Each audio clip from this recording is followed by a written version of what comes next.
This might be one of the most underrated ways to gain pitching velocity, and it's to increase your tempo. And I want to tell you a story about how I implemented this in my pitching delivery to throw 90 plus miles an hour consistently. By the way, I'm Josh Gessner. I trained myself to throw 98 miles an hour in my 7 years of professional baseball with the Phillies and the Rangers. And now I've co-founded the Pitch Lab, where we help pitchers just like you get to the next level. All right, let's get straight into it. I want to tell you a story about one of the things that really helped my velocity in my throwing journey so far. So I'm training in this gym. There's not many people in here, right? There's no adrenaline. And so I've been having a hard time throwing hard. And more specifically, getting over 90 miles an hour has been very difficult for me. And this is not out of the norm. Like, even when I played 7 years of professional baseball, every offseason when I would train by myself in a facility like this, quiet, no one around, no adrenaline, it has been pretty difficult for me to throw above 90 miles an hour. But that's something that I want to be able to do extremely consistently. And so I needed to find a way how, and I didn't know why I couldn't get above that 90 mark, and I was sitting in the 88, 89 range. Now, one of the things that I did to actually get over that hump, and now I'm 90 plus very consistently, was increasing that tempo. Now, a little bit more specifically, for example, I was working on my back leg, and what I was trying to feel was like, okay, I need to get down quick, and then I need to feel an impulse, and then I need to throw. And that's fine. You know, when you're working on mechanics, it's not the end of the world to actually be thinking about mechanics, because that's how you ingrain it, to make it subconscious, to where you go play, you go do a high intent day, and it's subconscious, right? And so a little bit of thinking has to happen. But when you're thinking about your mechanics, what tends to happen is that you slow down because you're trying to feel it. And that's what happened to me. My leg lift had become very slow, right? Because I'm like, during my leg lift, I was thinking, okay, I need to get into my back leg and then I'll throw, right? And so everything became a little bit slow without me realizing it. So I had become very slow, and my tempo had become very slow, especially with my leg lift. It was like, it almost took like 2 seconds for me to complete my leg lift till go. And I hadn't realized that. And I would look over video, I'll look over slow motion video and be like, what is wrong with my mechanics? But what was wrong was that my tempo was down, right? And I was just moving slow.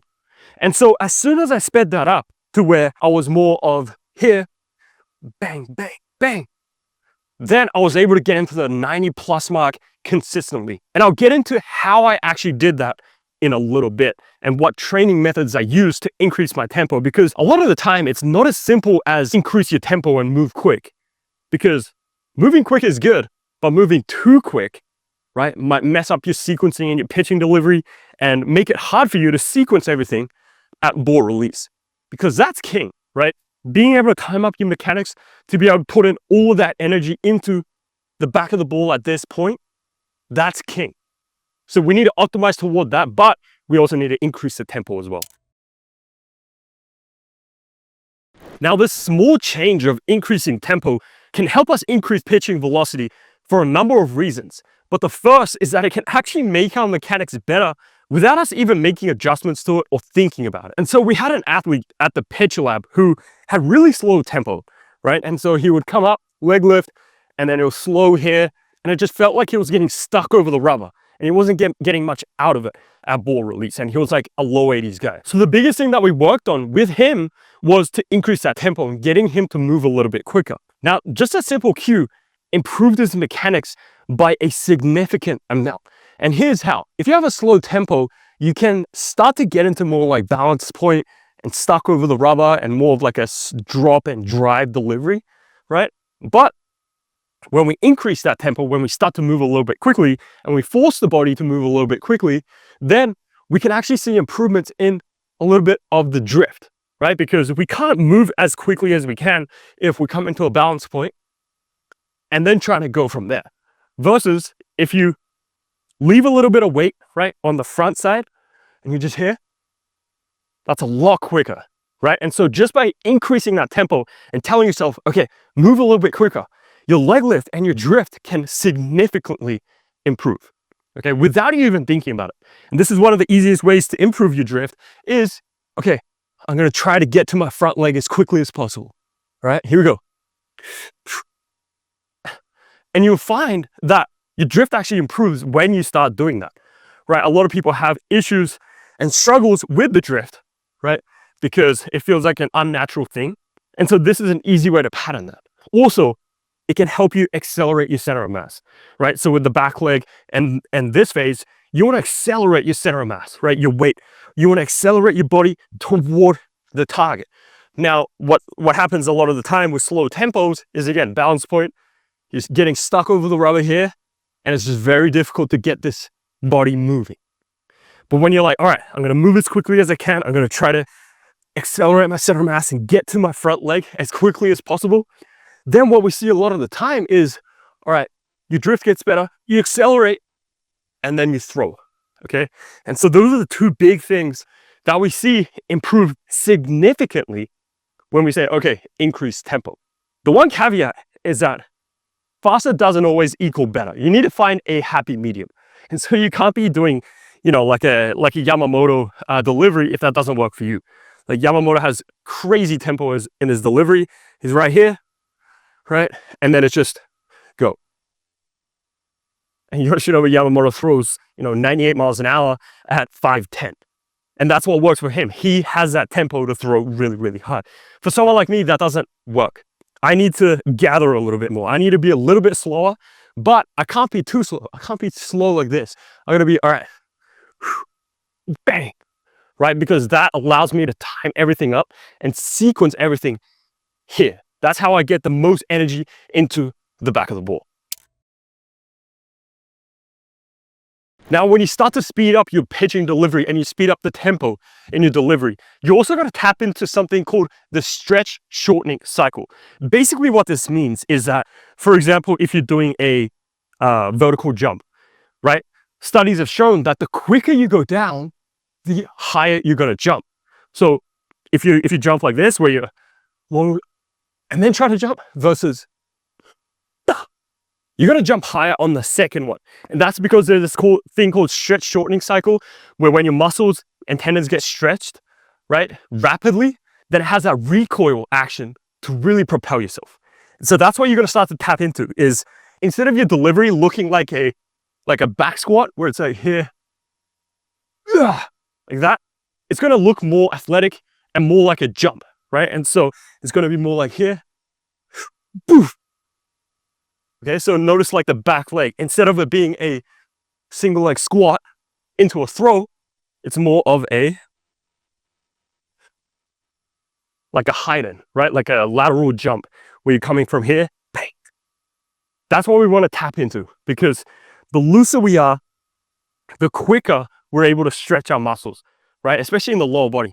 The more we're going to be able to accelerate our center of mass, and then all of that momentum, if we're able to block it correctly with our front leg, that's just going to propel ourselves forward, leading to more ball velocity. Now, before we continue, if you have any questions, then you can send me a message on Instagram, or you can book a call with us below and we'll be happy to help out. Okay, so now that you know why it helps pitching velocity, let's get into how you can actually work into it, right? And so the first one is just, all right, consciously telling yourself to increase tempo and move quick, right? And so if that works for you, that's awesome.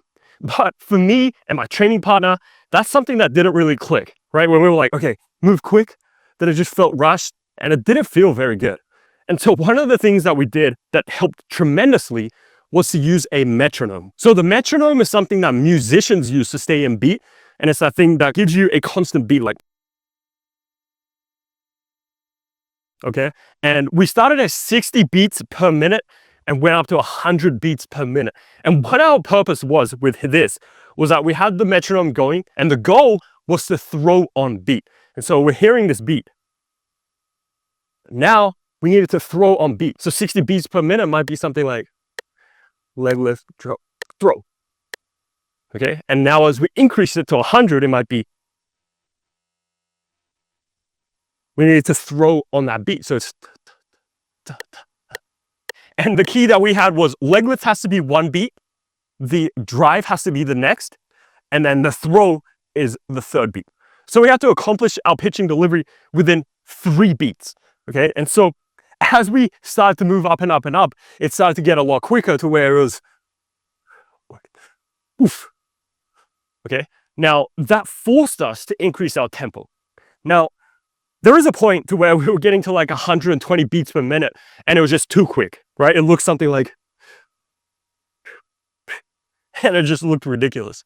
But we were able to find a sweet spot for ourselves. For me personally, it was from 80 to 100 beats per minute. And I was able to really sequence out really well. And I was throwing harder than I had ever been. All right. And so the 100 beats per minute kind of looked like, okay, which was way quicker. The tempo was way quicker than what I had before, which was something more like this, whereas you can visually see a huge difference, right? And so that's what we hammered for about 1 week, and it started to get ingrained into myself. And I started to realize the importance of tempo because I started to throw a lot harder. Because of the things that we were talking about, which was better mechanics without even thinking about it, I was tapping into more of the stretch shortening cycle. I'm pretty sure I was drifting better, I was accelerating better, and just because I was overall moving quickly, I was able to put more energy behind the ball. Now, the similar thing happened to my training partner, Frank. Again, he's been working on mechanics for a while. He knows his back leg is something that he needs to work on. And so when we did high intent days, without him even knowing, it looked very slow, right? It was like, and he was wondering why I was throwing so slow. And so when we put him through the metronome exercise, it exposed how slowly he was moving, and it forced him to move quickly and not worry as much about, feeling mechanics or like feeling my back leg. Because in all honesty, like if you're feeling your back leg, then it's probably slow. Like when I was throwing at my hardest, mid 90s, 98, it felt like nothing, right? All it felt like was I was falling down the mountain and I'll put as much effort into release as possible. It was just like a relaxed fall, bang, right? Because everything and all those patterns were ingrained into me. And now all I had to do was just relax down the mountain, and then I knew everything will be in a good spot to fire. Now, for some of you, a really common issue that we run into when we're trying to increase tempo is that you're not able to do it very well just because you don't have the physical capabilities of being able to do it, right? And so to increase tempo, you do need to be a lot more explosive, you need to have better rate of force development and strength. And so if we look at the pitching delivery, if we're going to speed everything up, if we're dropping into our back leg, that's going to be more force that we have to absorb and redirect for the back leg than if we just did a slow this, right? And so you do need more rate of force development and strength in your body. Now, that's something that you might have to develop in the weight room. And I have a bunch of videos explaining how you can increase explosiveness, power, rate of force development to be able to move quickly on the mountain. But that's more of a majority. For the majority of you, increase tempo by either using the metronome or trying to move quick, right? Just watching yourself on video and seeing if you actually are moving quick, because feel versus real is a real thing. You might feel like you're going quick, but then you look at video and there's no difference, right? And that's very common. For me, my favorite way of training this is, again, the metronome thing really helped, but at the end of the day, I just need to see myself in a mirror or a video and make sure that I'm making progress, right? Instead of just being like, oh yeah, I feel quicker. No, it's like, objectively, are you getting quicker? Right? And you can measure this with the amount of frames with your camera. If your normal delivery is a couple frames, and then you do more of like a tempo delivery, and then the frame goes down by a couple, then you know that your tempo is going up. And if you're interested in how to improve your mechanics or even your physical capabilities, I have a bunch of videos on my YouTube channel that you can check out. And also, if you want help from us to increase pitching velocity, then you can book a call with us, and I'll see you there.